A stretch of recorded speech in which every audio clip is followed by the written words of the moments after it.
welcome everybody to episode 7 of the Winter Clan podcast. And it is, in fact, the first episode we're recording in 2023. So, officially the second year of the Winter podcast, believe it or not.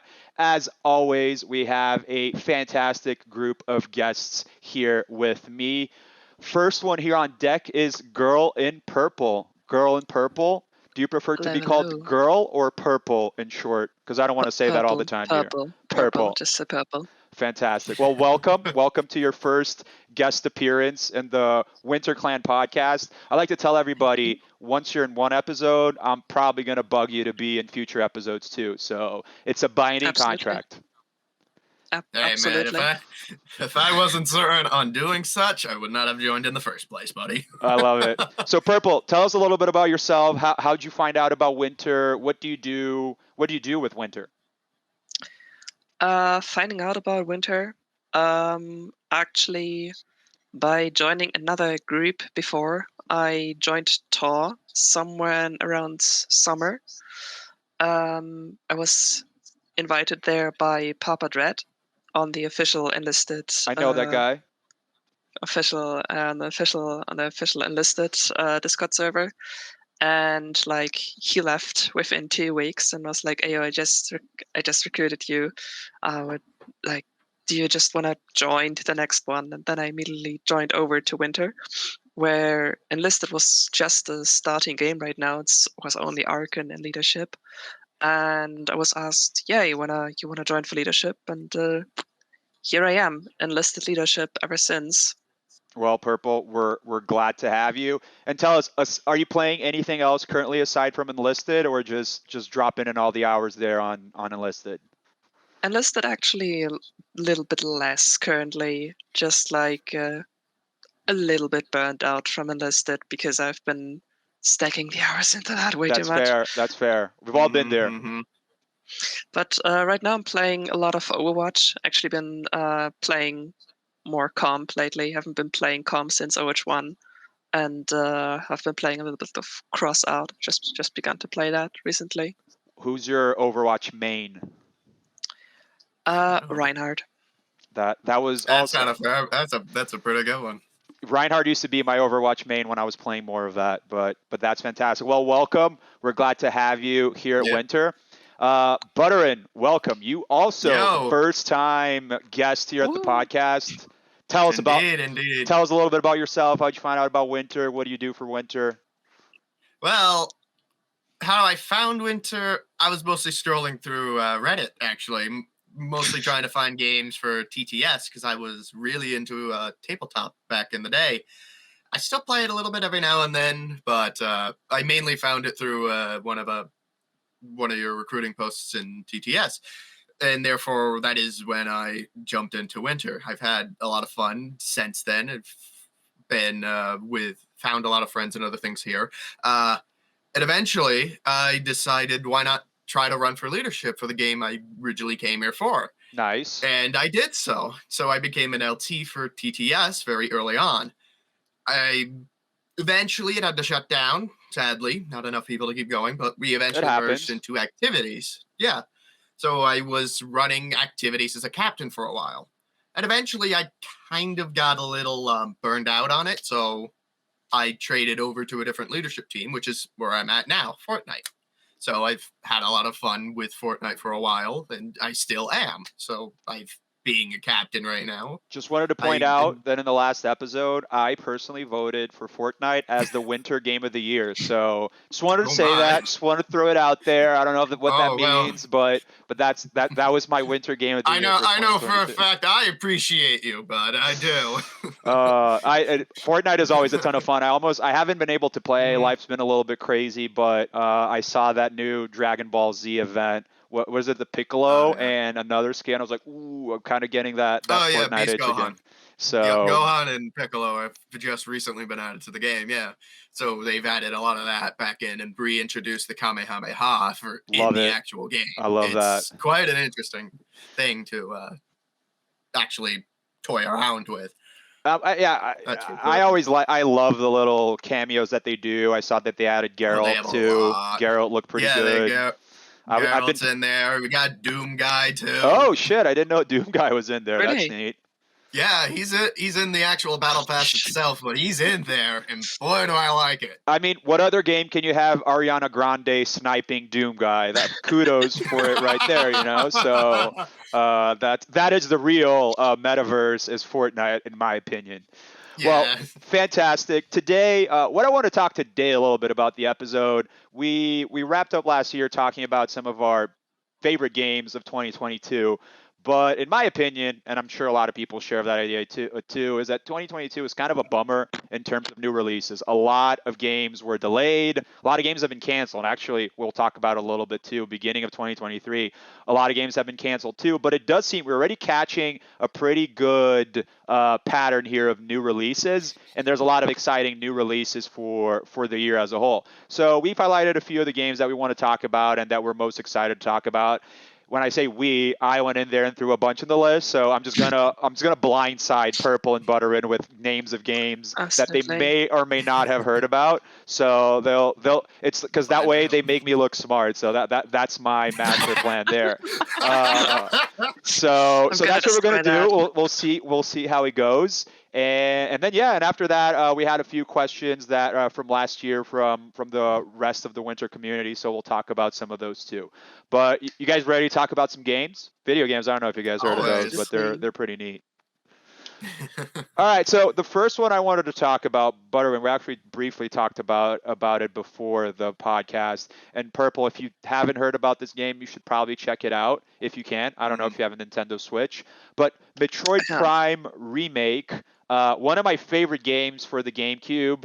It had been rumored for a very long time, and Nintendo just went ahead and shadow dropped that right after that Nintendo Direct. What is it? Was it yesterday or Wednesday? Anyways, it's here. It's upon us. Butter and Purple. Have you guys ever heard or played Metroid Prime in the past? No. I honestly. have actually only heard about it in a song of a rapper, and Wow. that's kind What of rapper it. is that's rapping Oh, about it's Metroid? it's a German one. His name is TJB's Boy. It's actually also where I got the merch from Oh and the shit. chain from.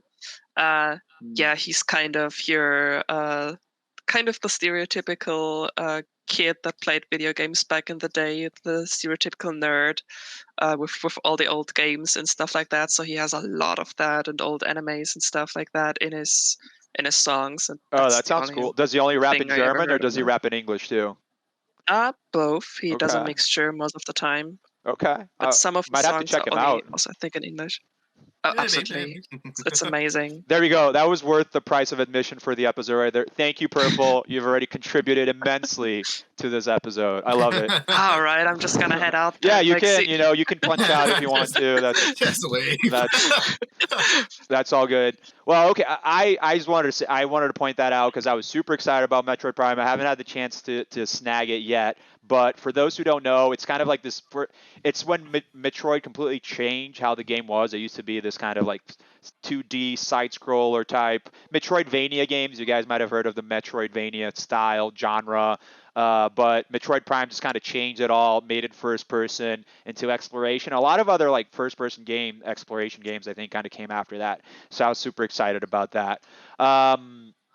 Butterin, I'll let you talk about. Do you have any games that you're particularly excited for 2023? Or if not, I can pick a few others from the list. Personally, It could be multiple games too. well, that's fair, but I mostly am interested in Fire Emblem, honestly. Fire Emblem Like, Engage. I've always specifically, yeah, I've heard about it. I've trying to touch up on it because I'm a huge Fire Emblem fan personally. Same. I haven't. So I have a troubled relationship with Fire Emblem where I really love the OG ones. I remember I had them for the Game Boy Advance. Actually, Nintendo also mentioned that they're releasing Game Boy Advance games in the Nintendo Switch Online platform. They don't have Fire Emblem quite yet there, but it was teased as one of the next games they're releasing on the Game Boy Advance emulator. So I'm excited about that. And then they released Fire Emblem Awakening, and that was cool.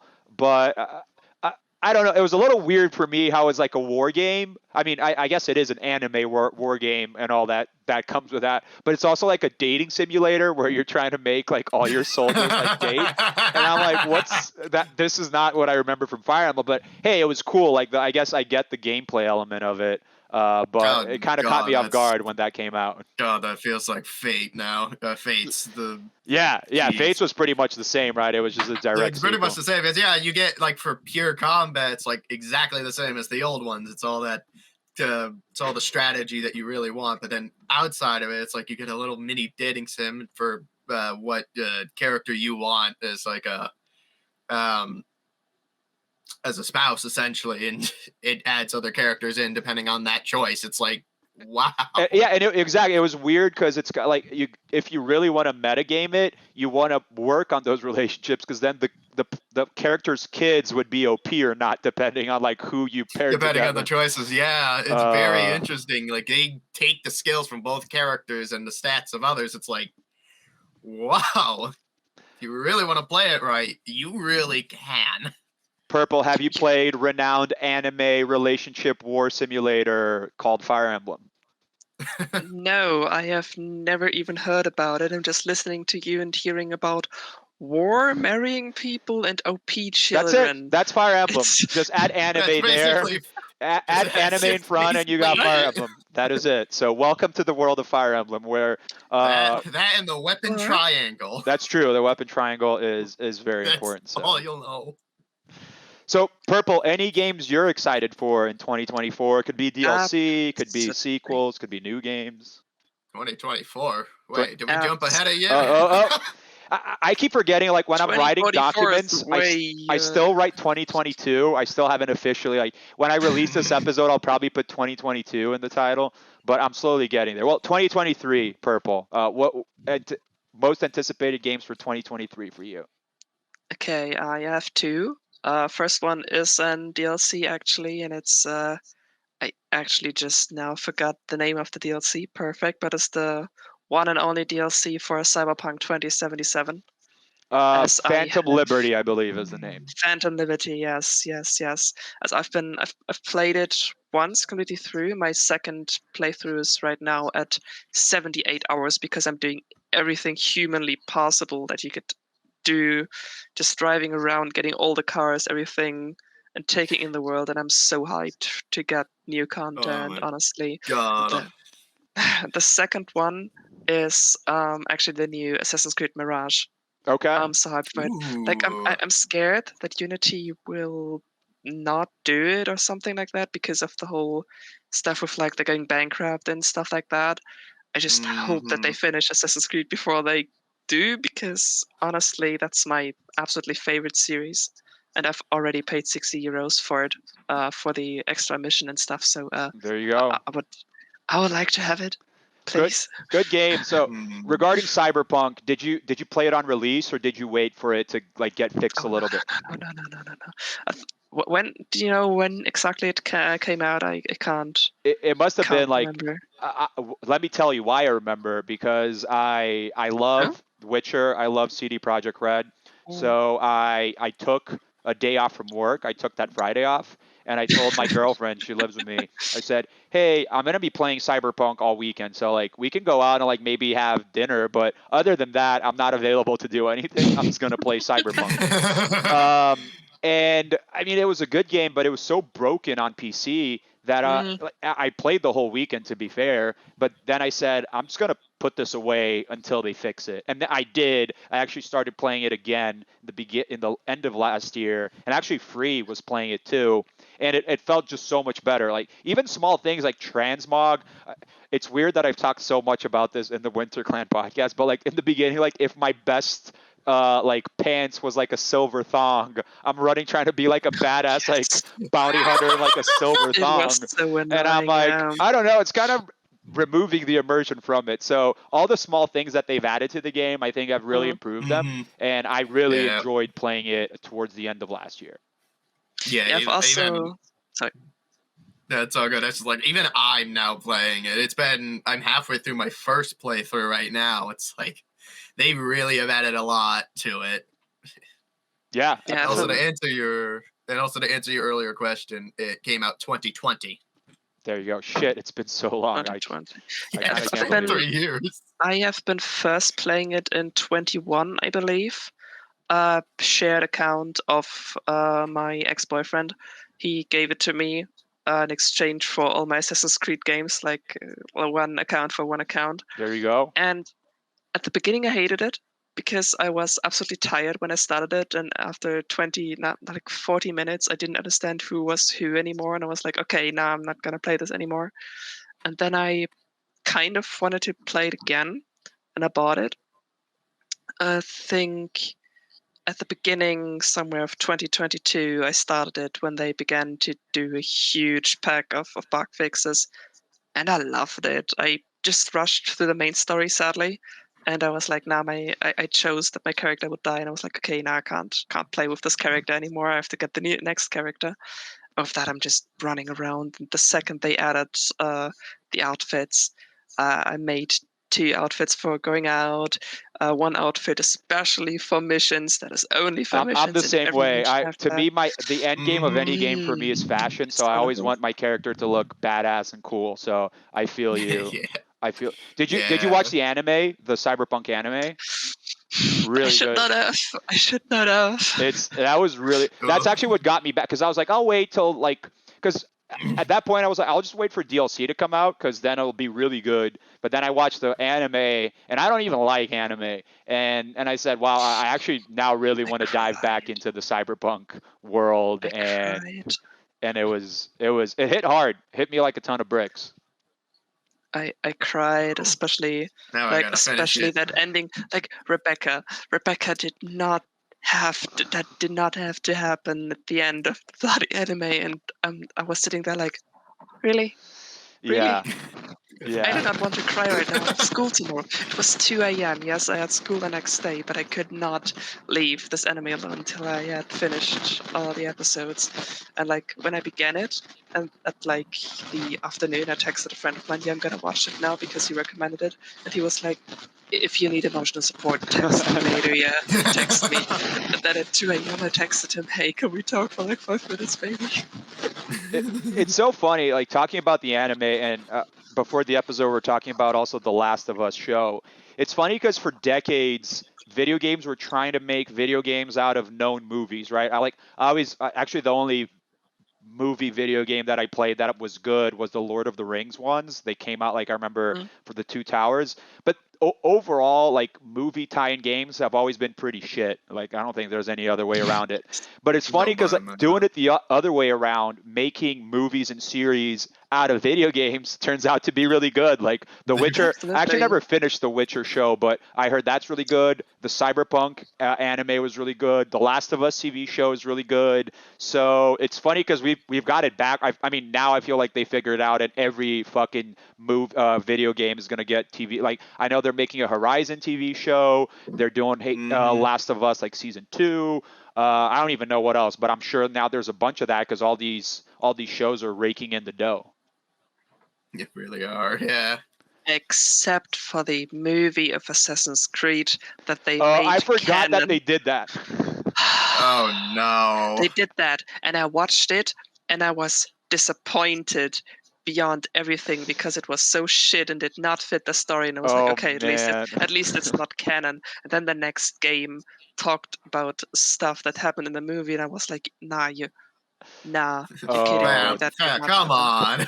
I completely. Was it Michael Fassbender in that? Oh, I don't know, dude. I don't know. I deleted it from my mind until you mentioned it. Same. It does not exist. All right. It doesn't. It doesn't. And it's also a classic case where you look at the trailer and you immediately know it's going to be shit. Like, there was no chance of that being good. Like, I never even considered, like, oh, I should check it out. I was like, no, this is going to be shit. I guess there's also the Resident Evil movies, which I guess it's debatable if they're some people really like the depends on which one you watch. Yeah. But Purple, the other game you mentioned, Assassin's Creed Mirage, Ubi is a huge question mark, right? They've been in a really tough Yeah. situation. They were trying to get bought out when like the economy was good. Without going into the full macroeconomic stuff, the economy is bad, and probably nobody wants to buy a company that's struggling like Ubi. But Mirage, my understanding is that they are making it smaller, right? I played Valhalla, Yeah. and it was Yeah. so huge. Like I played it for 50 hours. I'm like, I'm not even like 30% of like done with the game. This is, and like it's a decent game, but it's just too much. Like I've had enough. Like I've done a lot of Vikinging here. I think I'm done being a Viking at this point. I'm ready to move on. So I hear Mirage is a smaller game. It goes back to more like the stealth Yeah. chops of, is that right? Is that what you're expecting from the game? Yeah. For me, actually, I enjoyed when Assassin's Creed went way bigger. Same. I like I the honestly, first two a lot. yeah, yeah. I started with Unity actually when Notre Dame was burning and it was free, and I got into it. And I loved that one. Actually, I had no bugs my whole playthrough. They started actually exactly 1 minute after I finished the main story. It was super funny. Wow. But like with Assassin's Creed, I think I played it over the course of half a year, and honestly, I enjoyed it.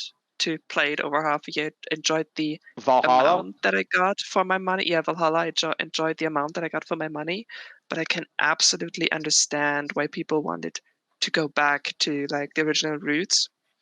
I can 100% understand it. It's going to be shorter. It's going to be more narrow. It's going to be more focused on the main storyline and not you can discover the whole bloody world.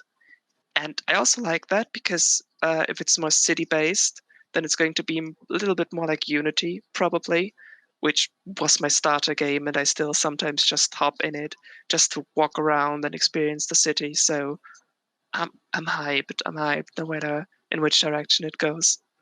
Yeah. Unless they do the same thing they do in every Assassin's Creed game. Oh no, my parents got killed, and now I go against the order in every single game.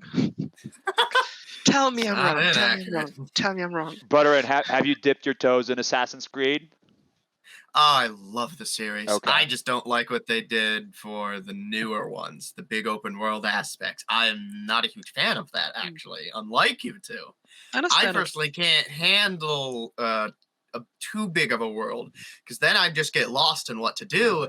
And if I give that, I'm like, well, now I don't know where to go for the original story, so I'm going to just dip. Well, you'll probably like I Mirage then, can't. because it's back. Like it Yeah. takes place in Baghdad. It's like even like the setting, right? It's more like ancient, like because ultimately, to me, Assassin's Creed was always the progression of Prince of Persia. I don't know if you guys ever played Prince of Persia, but like, that was the Heard it. vibe, right? And to me, my favorite Assassin's Creed is Assassin's Creed 2. The Ezio story, like that. To me, that was because to me that was a great combination where you could stealth stuff, but if you wanted to fight it out, you could still fight it out, right? But because now it's like full RPG, right? You're equipping shit, you're leveling up, but like before there was no like you would upgrade your wrist blade and all that stuff, but you would never level up. You just kind of you were you, and if you were attacked by 30 people, if you're playing on harder difficulties, you would definitely die. But what I read too is that Ubisoft is actually splitting Assassin's Creed into two different paths. Mirage, which is going to be a smaller game, a kind of contained story, stealth, and then I forget the name of the other one, but they're basically Red?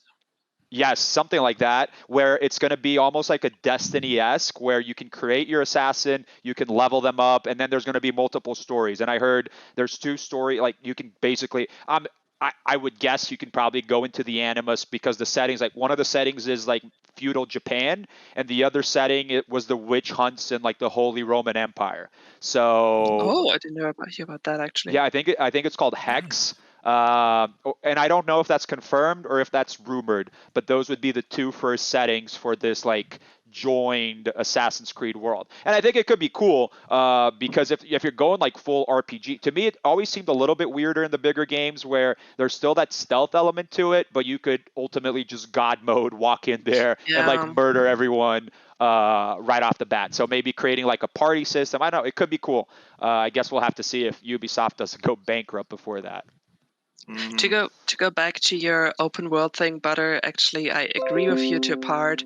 I agree about Odyssey, because Odyssey I hated. I think I played about 40 hours of it, but the world was so big and still felt so empty because the things that actually looked interesting were so high level instantly that you could not even touch it because, oh, you want to go there by your boat, because I really liked in Black Flag, especially I like driving around with my boat. Oh, Black Flag Then was you so go, good.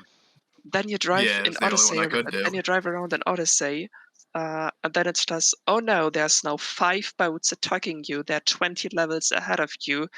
Die and go back to the mainland. I'm like, I don't want to. I actually just Oh. watched the summary Oh. of Odyssey because I hated it. I just I can't could not play it. stand it. No, I also literally couldn't- I picked up the game like 5 different instances and couldn't get through after chapter 1. Like after you leave the initial island, I couldn't continue. Like Same. I just Hated too it. much.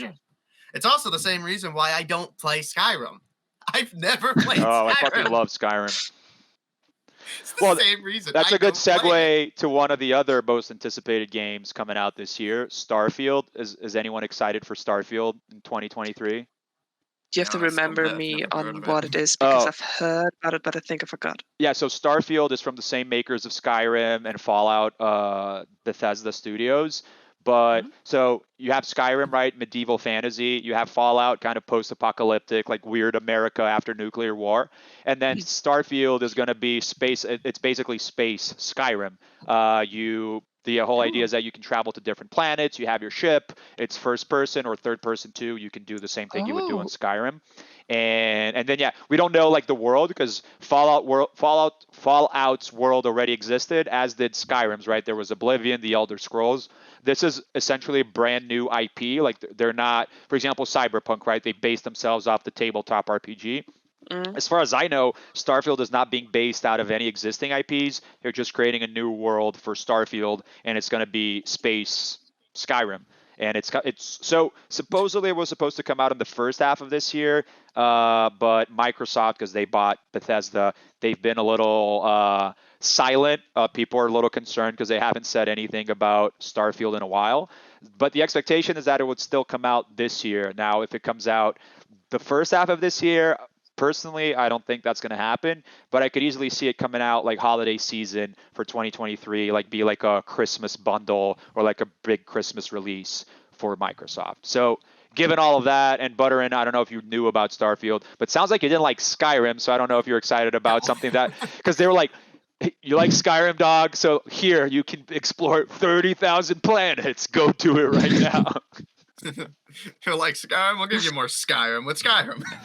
I fucking love Because they Skyrim. It's restole funny. the game. I played Oblivion and Skyrim were my first were the only. I guess I played some ESO, but those were my only Elder Scrolls games. And I played the shit out of them. I probably have like hundreds of hours, but I never beat the main story in either of them because I would play the main story for a little bit and then like, oh, I just got to see like where this other quest goes, or like this like the Dark Brotherhood or the Thieves Guild or whatever. Mhm. And that's what I love about it. I just love like I love a good immersion game, right? Where you just feel you're in the world, you can do whatever you Absolutely. want. That's why I like that's like Cyberpunk had that a lot too. Because like when you're in the car and you just see Night City outside and like the radio's talking about like crazy psychos murdering people, like those are the moments like, oh, this feels awesome. So that's why I like open world games with that regard, because you just feel like you can go anywhere and do anything. But I also get what you're saying, Butter, and especially unfortunately, I think Ubisoft is like the biggest problem in that is that they create like these UB worlds where you open the map, it's a million icons like go climb this tower and then do it again another 50 times, and it's like Yeah. you don't feel like you're in that world. You feel like you're just crossing off a checklist, you know. Essentially, yeah. That's basically it. It's why Cyberpunk is a bit different to me because it's still open world, but it just feels different considering. It is, and I think the story is really good. I think if anything, Mm-hmm. like people can complain about a lot of things about Cyberpunk, but the main story I thought was really, really good. Like the characters are So far, memorable. yeah. Oh, Um, yes. you feel like Don't the To me, like Cyberpunk felt like a detective noir movie. You know, like there's weird shit going on. I'm gonna go like see what's happening, and everything sucks. Yeah. And I thought it did that super well. So Oh yeah, definitely. I can't wait to finish my first playthrough of that. First run, I went full corporate, and I was the biggest corporate. I'm sorry for the word slut. You could just be really. I was like, oh yeah, Arasaka, please, I wanna lick your boots, please help me, Arasaka. Oh, big company. My second playthrough, I am, yes, Johnny, we should definitely take this nuke, put it in the new Arasaka Tower, and blow it up again. Yeah, I was the opposite. My first playthrough, I went full street kid, like fuck the system. Let's get shit going. Yeah, I'm actually really excited because Witcher 3 to me is one of my favorite games of all time. I actually never played Witcher 1 a lot, but I played Witcher 2. But to me, when you see those three games, Witcher 3 is the culmination of all the work CDPR put in Witcher 1 and 2. And now I don't think they're fully excused of the shit show that was the launch of the game, but I'm really excited to see where they go with the DLC and then like a Cyberpunk 2. I think Cyberpunk 2, if CDPR keeps doing what they do in terms of building upon each game, and they completely change. Like Witcher is medieval, Witcher's third person, Cyberpunk is a cyberpunky world. It's the future. It's futuristic. It's first person shooter.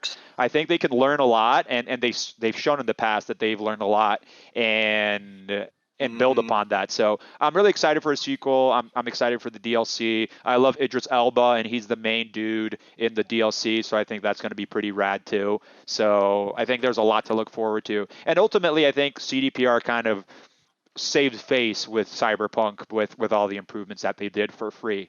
So Oh yeah. Oh, definitely. yeah. Any other games that y'all are excited for 2023 that you wanna drop?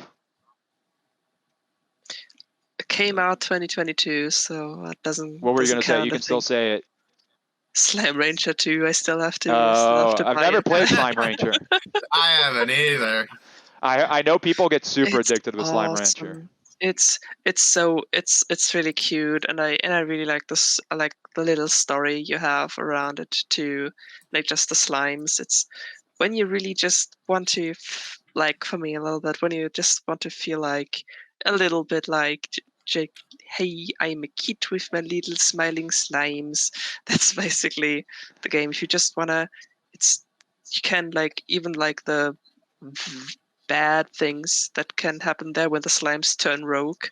You can deactivate that and Oh, just nice. It's just a chill game, chill right? your life. Yes, it's Yeah. so cool. And also the story and like the music and the scenery and how you unlock it, thing after thing, and new slimes come in. It's awesome, honestly. And Slime Rancher 2 promises a lot of more story, as I've heard, and a whole new island. I planned to buy it, but then I got kind of stuck into not playing video games and spent my money on real life things. That So happens. That happens. happens, and I still have to buy it. You know what? I'm gonna do that There you tonight. go. Boom. Gonna WinterClan podcast see it. making moves live. Purple has committed to buy. If she doesn't, you can DM her and complain. No, I'm kidding. But I could also just stream it on my Twitch. You know, relive my There you go. revive my Twitch. I cannot speak English anymore. What is English? Oh, you're doing fantastic. Your English is better than mine, so you're doing great. Well, we'll be wrapping up soon here. Any other games? I think the only other game I wanted to mention that I'm excited for is Diablo 4. Diablo 1, I've been playing Diablo since Diablo 1. Love those games to death. I love the gameplay loop. Just it's easy to jump with friends and get shit done. And I'm hearing rumors that Diablo 4, very high chance it will be a winter game. So I'm excited for that too. So any Diablo fans in the house here? Never heard of it. I've heard of it. But Have you ever heard of Diablo? Are you really a gamer? What's going on there? I'll be honest. I've played 2 and 3, but doing it solo just wasn't exactly fun. No, it's. I mean, I actually really like. I haven't truly played it with others. So yeah, multiplayer I is the don't way to think I go, have the especially full nowadays. experience. I feel Yeah. like 2's story and 1's was really good. I was also like 12 when 1 came out, so I didn't even know how to use the internet. I probably, honestly, probably shouldn't have been playing a game about sacrificing living humans to bring back the devil, but hey, I did it anyways. But so I didn't know that multiplayer existed. But yeah, nowadays like 3 is definitely geared to multiplayer, and it's a ton of fun. Even on the Switch, I bought it originally for PC and then got it on the Switch years later, and it was the perfect couch co-op game because everyone can just play in one Joy-Con, and it's really easy because everyone's on the screen. It's just a kind of a fun party game there. Honestly, I have a question there. When you mentioned being 12 and the first one coming out, what was both you guys' first video game, and when did you play it? Like ever? Ooh. I All right. I know my butter. You go first. The very first video game I ever played was Halo 2, back on the original Ooh. Xbox. I remember being roughly, I think, 8 or 9-ish when I was playing that. Oh, it was so long ago, but it got me so into the series. That's a great game right there. Halo 2 was phenomenal. Oh, big time. I loved it. Well, I'll date myself a little bit here, but the first game I remember playing. So my parents are from Russia, and this was decades ago. But I was visiting. My brother used to live in Russia, and I was visiting him there. And he had a Super Nintendo, and he had. I still don't remember the original name of the game. I have to Google it at some point. It's either called like Goof Troop or Goof Patrol, but it's Goofy from Disney, like Mickey's best friend. It's that's it. Perfect, Butter. Nailed it. It's that guy, and in the game, it was really funny. The game, it was like a top-down, kind of like Zelda, a link to the past. And one player would control Goofy, and the other player would control Goofy's son. And so my older brother would play Goofy, and I would play the son. And like you fight little dudes, and like have to like find ways to traverse the map. So that was the first game I actually remember playing. So shout out to my brother Arthur. You got me here now to be a nerd talking about video games. I know. Huge. And it's funny because I was like 8, and then the other game he had was Killer Instinct. I don't know if you guys ever played that game, but it's like a hyper violent fighting game, kind of like Mortal Kombat. So I was just like 8, like, yeah, Arthur, like murder that person and rip their spinal cord out. So I was playing some great games for my age. Purple, what was the first game you ever played? Guys, wait a second. I can actually get the first, the original CD, like the actual game, like the actual CD I had back then. Give me a second. Let's see it. I actually have the disc. God. I no longer have that Xbox, sadly. I definitely don't have that Super Nintendo, that's for sure. I wish I did. I wish I did too. It'd be great. Go back to some old classics. Oh yeah. It'd be amazing. So I couldn't find the one for the PS2 anymore, but the second game I ever played, I think I started at 5 years old, because my mother would always bring me to my grandmother, and my grandmother's second or third children. They were 12 at the time, and my uncle always let me play Need for Speed Most Wanted. Oh, that game's so good. Awesome. First game ever, and that's the original CD from my uncle that he gifted to me. That's amazing.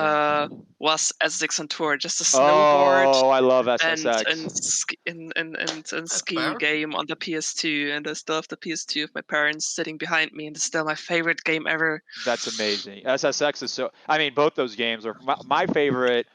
Need for Speed was the original Need for Speed Underground. Love that game to bits. That was really good too. My father loves that game. It's so good. Still plays it sometimes. It's so good. Well, folks, we'll be wrapping up for today. Awesome having both of you. I fully hope to have you guys back for some new episodes and talk about more games and just the nerd world in general.